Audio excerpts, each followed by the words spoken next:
मेरे प्यारे देशवासियों, नमस्कार। मन की बात में आप सबका स्वागत है, अभिनंदन है। आप सब इस समय योग की ऊर्जा और अंतर्राष्ट्रीय योग दिवस की स्मृतियों से भरे होंगे। इस बार भी 21 जून को देश दुनिया के करोड़ों लोगों ने अंतर्राष्ट्रीय योग दिवस में हिस्सा लिया। आपको याद है, 10 साल पहले इसका प्रारंभ हुआ और 10 साल में यह सिलसिला हर साल पहले से भी ज्यादा भव्य बनता जा रहा है। ये इस बात का भी संकेत है कि ज्यादा से ज्यादा लोग अपने दैनिक जीवन में योग को अपना रहे हैं। हमने इस बार योग दिवस की कितनी ही आकर्षक तस्वीरें देखी हैं। विशाखापत्तनम के समुद्र तट पर 3 लाख लोगों ने एक साथ योग किया। विशाखापत्तनम से ही एक और अद्भुत दृश्य सामने आया। 2000 से ज्यादा आदिवासी छात्रों ने 108 मिनट तक 108 सूर्य नमस्कार किए। सोचिए कितना अनुशासन, कितना समर्पण रहा होगा। हमारे नौसेना के जहाजों पर भी योग की भव्य झलक दिखी।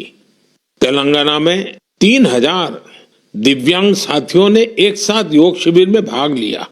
उन्होंने दिखाया कि योग किस तरह सशक्तिकरण का माध्यम भी है। दिल्ली के लोगों ने योग को स्वच्छ यमुना के संकल्प से जोड़ा और यमुना तट पर जाकर योग किया। जम्मू कश्मीर में चिनाब ब्रिज, जो दुनिया का सबसे ऊंचा रेलवे ब्रिज है, वहां भी लोगों ने योग किया। हिमालय की बर्फीली चोटियां और आईटीबीपी के जवान, वहां भी योग दिखा। साहस और साधना साथ साथ चले। गुजरात के लोगों ने भी एक नया इतिहास रचा। वडनगर में 2121 लोगों ने एक साथ भुजंगासन किया और नया रिकॉर्ड बना दिया। न्यूयॉर्क, लंदन, टोक्यो, पेरिस, दुनिया के हर बड़े शहर से योग की तस्वीरें आई और हर तस्वीर में एक बात खास रही: शांति, स्थिरता और संतुलन।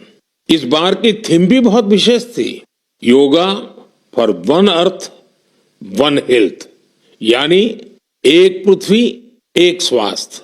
ये सिर्फ एक नारा नहीं है, एक दिशा है जो हमें वसुधैव कुटुंबकम का एहसास कराती है। मुझे विश्वास है इस बार के योग दिवस की भव्यता ज्यादा से ज्यादा लोगों को योग को अपनाने के लिए जरूर प्रेरित करेगी।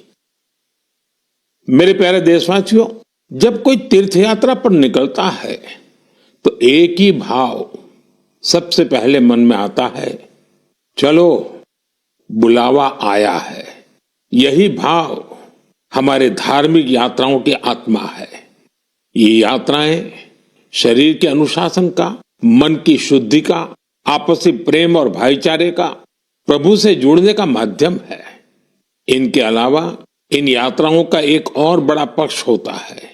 ये धार्मिक यात्राएं सेवा के अवसरों का एक महा अनुष्ठान भी होती हैं। जब कोई भी यात्रा होती है तो जितने लोग यात्रा पर जाते हैं उससे ज्यादा लोग तीर्थ यात्रियों की सेवा के काम में जुड़ते हैं।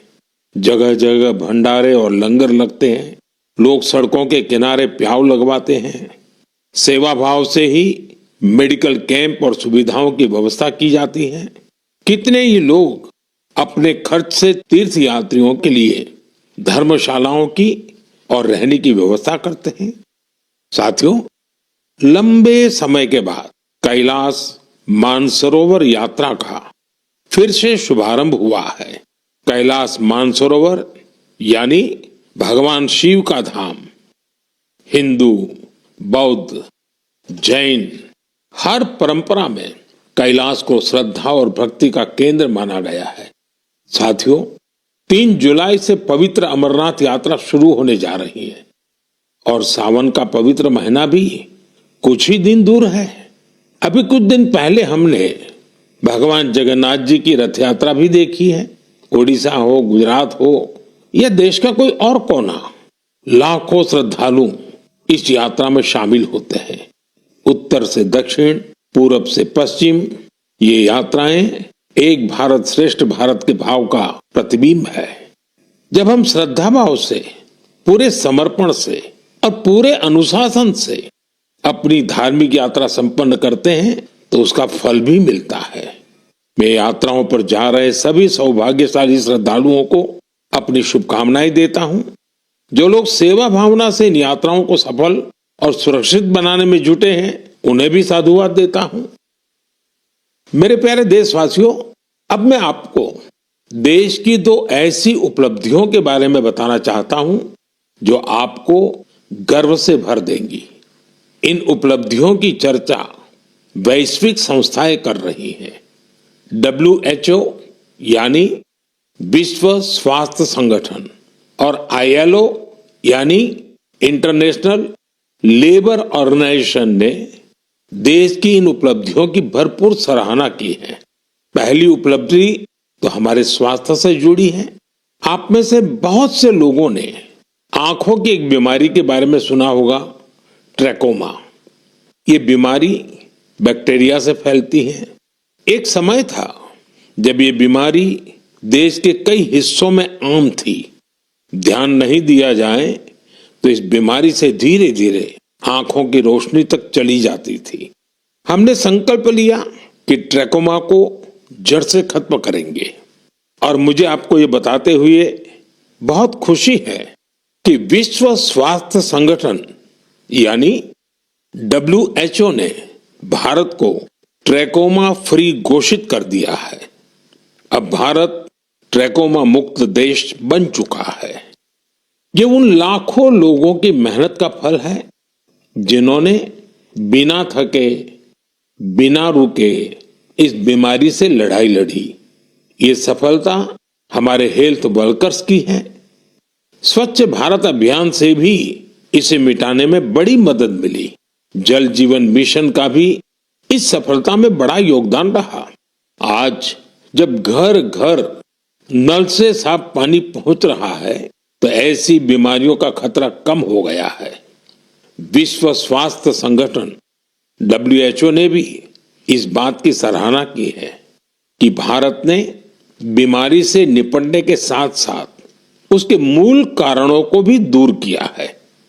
साथियों, आज भारत में ज्यादातर आबादी किसी न किसी सोशल प्रोटेक्शन बेनिफिट का फायदा उठा रही है और अभी हाल ही में इंटरनेशनल लेबर ऑर्गेनाइजेशन ILO की बड़ी अहम रिपोर्ट आई है।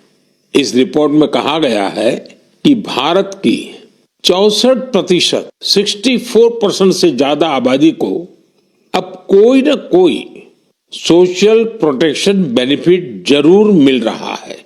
सामाजिक सुरक्षा ये दुनिया की सबसे बड़ी कवरेज में से एक है।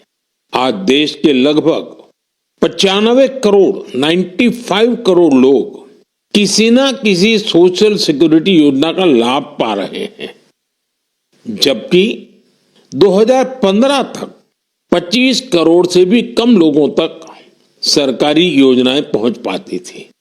साथियों, भारत में स्वास्थ्य से लेकर सामाजिक सुरक्षा तक हर क्षेत्र में देश सैचुरेशन की भावना से आगे बढ़ रहा है। ये सामाजिक न्याय की भी उत्तम तस्वीर है। इन सफलताओं ने एक विश्वास जगाया है कि आने वाला समय और बेहतर होगा। हर कदम पर भारत और भी सशक्त होगा। मेरे प्यारे देशवासियों, जन भागीदारी की शक्ति से बड़े बड़े संकटों का मुकाबला किया जा सकता है।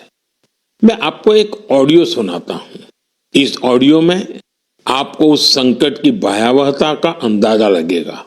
वो संकट कितना बड़ा था, पहले वो सुनिए, समझिए। आखिर ये जो जुल्म हुआ 2 साल तक, जुल्म तो 5-7 साल से शुरू हो गया था। आप